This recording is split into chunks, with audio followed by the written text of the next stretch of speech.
ijoollee mashamarran keenya biyya arabaa cinii gaafa biyyaa baatu caammaa gongoo fi feestaali bicaa baattee biyyaa baatee as gaafa geejja ruuza kana dhuddee simmeetiin mataa koree jiqaadhaa dhaltee gattutuni haadha moo sareedhaan maati maa dhalchi taqaa hudduu koteetti marattee jechuun nootu ninnoo ikakaam intala haadha ra'aatilee jechuudha cettaamitti tiddaffaallaachuu gana naatachuu akkasii xoggoraan guddaa kanatti gosa koota qoshaashota nu ijoollee mana madaami jirtu ijoollee mana kontiraataa jirtu maqaa nyaattanii kunoo badde ala baatee baddee akkana taate macarrashaa ishee I love you mana madaamii ko maal natti balleechi waraqata na asii ta'een taa'a qoshaash maqaa shamarranii balleessu beektu warra akkasiitti laal warra akkasiitu maqaa shamarranii balleessaa jechuudha maqaa shamarranii bichaa miti baay'isee maqaa warra isaanii maqaa warra ishee mee namni namicha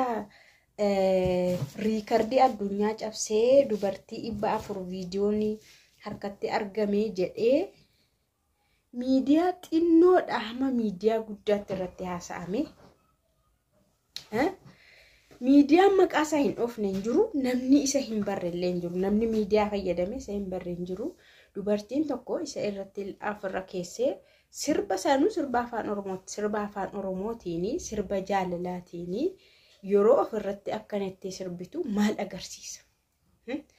maal agarsiisa kun yoo baalagummaa yoo ta'e malee yoo halalummaa ta'e malee yoo waan akkasii barbaacha ta'e malee si qumna gara maalii hojjete namichi kun silaa namni goota faarsa goota ofirra kaa'e goota of fakkeessee goota yoo ta'e yoo goota naadhamu jiramtiire warra gaarummaadhaan goota ta'e warra akkasii isheen kun immoo mee amma warra hin qabdu obbolaan qabdu firan qabdu nama barate hin qabdu nama miidiyaa hin qabdu nama miidiyaa fayyadamu hin qabdu maal agarsiisa warri gadi biyya arabaatti dhalanii mucaa gatanii ulfa fidanii kadhatan warra akkasiitti warra akkasii asirra bahu jechuudha wantiin intiniin isaanii asirra bahu miirri isaanii simmeetiin isaanii asirra bahutu isaan akka kanaati jechuudha warri maqaa nama nyaatan dhugaan siniin jedha bara nadheen ishii bakka kaleessa akkamitti akka baateen irraanfattinaa deemtu akkamitti akka asii deemte inamatoo silkiin qabaatiin faa biyyaa bahu jira amma bilbila yeroo argatu waan godhu waan hojjetu waan tokkollee hin beeku kamtuun irraa bareeda kamtuun irraa hin bareedu hin beeku ani maal hojjechaan jira ani maaliif hin biyyaa ba'e hin beeku maal gochuuf hin biyyaa ba'e hin beeku amma intaloo kana jechuudha komantii ishee jala jiru otoo argitanii silaa namni keenya waan isaan barreessan hin beektu dhuguma wuttaa cabsan illeeti ti cabuu qaba nama akkasii isheenis kanuma barbaacha dhufte akkuma akkas jedhamuun barbaacha dhufte komantii achi jalatti barraa'ee jiru otoo argitanii dhugaa uwwatanii maraattu jechuudha waan namni jedhee isheedhaa barreesse na egaa immoo kan ramadamtu immoo shamarran biyya arabaa jedhamteetu maqaan ishee waamama kaze'amee waamama kan itti barreessu immoo namni biyya keessas itti barreessa namni iddoo garaagaraa iyyuu itti barreessaa jechuudha ilaalchichoo gara kamitti deemare an kan hin jedhu garuu yeroo baay'ee viidiyoon kan gadi bahu suuraa qullaan kan gadi bahu ijoollee bakka garaagaraa jiran biyya keessaan ala jiran keessattuu biyya arabaa kan malee ijoolleen biyya keessaa waan akkasiitiin hin himataman ijoollee biyya keessaa jechuudha haa ta'u isaanoo biyya jiru fayyoo jechuus dandeessu yoo biyya jiraatan atoo yoo achi jiraatte kana gochuu qabda atoo yoo deemte kana waraabuu qabdaare isaan biyya keessa jiru kanaaf jechuu dandeessa gaama deebiidhatte amma kunis deebiidhatte atoo ishii biyya keessa hin jirtu ta'e kana godhuu qabda kana erguu qabda viidiyoo qullaa viidiyoo of waraabuu qabda suuraa qullaa erguu qabda kan gadi ba'ee bahu isaan kan birrii nyaatamu isaan kan viidiyoon jalaa bahu isaan kan suuraan jalaa bahu isaan kan maqaan badu isaan biyyatti gaafa galanis kan isaanii sammuun isaanii hin hojjetu dubartii biyya arabaatii galte moo badaa miti anuu dheengadda kana waa dhageera dhugaa anumaanuu naan jedhamee jechuudha sossobeen nama harkaa baafadhe nama wayii harkaa dhugaa dubartii biyya arabaallee badaa miti jedhanii jedhee abbaansaa natti mummoo dide xinnoo tokko bichaa natti argitanii badaallee miti jedha badaallee miti jedhamna jechuudha. Badha dhugaa waaqa utaalloon na qabeena rakkisaa garuu zimminnan jechisiisu malee jechuudha. Kanaaf amma hintaloon mucaa gatame kana gaafan arge immoo akkamitti garaan kun raafame seetan dhugaa waaqa mucaa akkas bareedu kana jechuudha. Mucaa dhiiraa mucaa akkas bareedu kana yeroon argu ani mucaadhuma kosa kanan ilaale of biratti jechuudha. Waluma fakkaata mootii fuulli isaanii tokko fakkaata. Intaloon mucaa kana dhaltee fuuteen namarratti dhiira iddoo ta'e mana ijaazaatti gattee badde kuni maal jedhamti qoy? Maal jedhamti? Mucaa kan rakkistu mucaa biyya ormaatti fiddee gattee dhaltee of keessaa baastee mucaa dhaqxee rakkistu maal jedhamti? Mee maal jedhamti intaloon?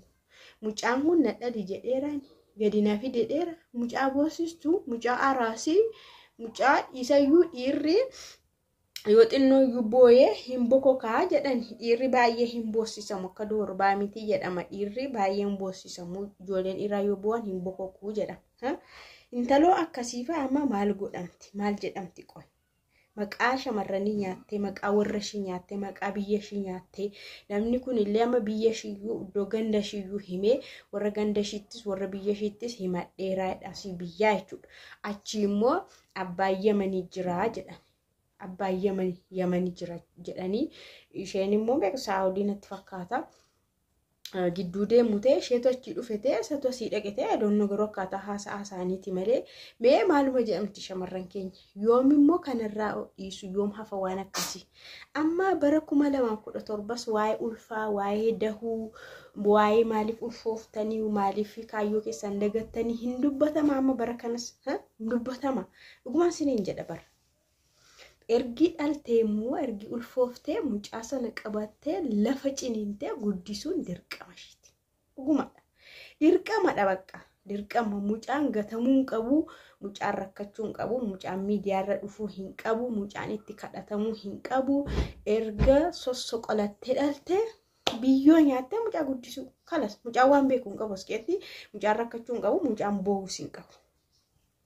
Mucaan kun bor nama guddaa ta'uu danda'a. Carraansaa hin beekamu. Akka fiddeetti kunoo nama baay'eetu mucaa baatee araasii baatee dugdatti baatee mana madaamii hojjetee yeroo inni jabaatu biyyatti ergata. Kana gochuu qabdi. Dhuguma iddoo isheen jirtu boolla isheen jirtu gadi baastanii mucaa kana lafa ciniintee fuutee guddisuu. Dhugumadha bakka. Waan itti kadhatamuufis hin jiru waan irdaataanaa godhaa gara Yamaniin dhaqaa jedhamuufis hin jiru waan akkas hin jiru. Akka warri kaan dhiiga tufanii eenyudha ishee keeriyaan sun mucaa ishee hin galne isheen gobaziidha. Waan siniin jedha itti luqqaateetti mammadooftee mucaa ishee amma ta'e guddifattee biyyatti galte. Bakka akkas ta'uu qaba. Ergi dhalte erga gadi taa'uu diddee dabachuu diddee itti luqqaateetti madooftee amma biyya galtutti. Dhugumadha. Maanni cubbuun akkasii mucaa duudaa fuudhanii dhiira sanuu dhiirri akka maal godhuufi mana ijaazatti mucaan gatamee deema. Achiyoo maal godhuufi mucaan sun waan tokko gaafatee mucaan akkanaa wayii mana ijaazatti akkas ta'ee dhimee baay'ee nama sammuu ishee keessa maaltu jiraata gara fuulduraa mucaan kun yoo waan ta'e dhugaa waaqa serious. Shamarran garuu of eeggadhaa. Dhangootu taanaan fayyadama. Qorichi koo eessayyuu jira bara. Biyya Arabaas jira. Farmasiidhaan bitatta. Ala deemta miti. Durumayyuu ala keessa waan deemtuuf kana goote malee mana madaamii jirta taanaan never ever kanan gootu. Jala mureensitte. Erga gadi baatee olii gad deddeemaa turte ta'ee immoo farmasiin jira, sadaliyyaan jira, kan ijoollee Oromooyyuu jira, sii bitamuu danda'a, sawwaaqnu sii bita. Fayyadamuudha. Erga goote. Erga immoo ngoon akkas ta'e mucaa kee ciniintee guddifattee mucaa kee biyyatti gashu. Kalas.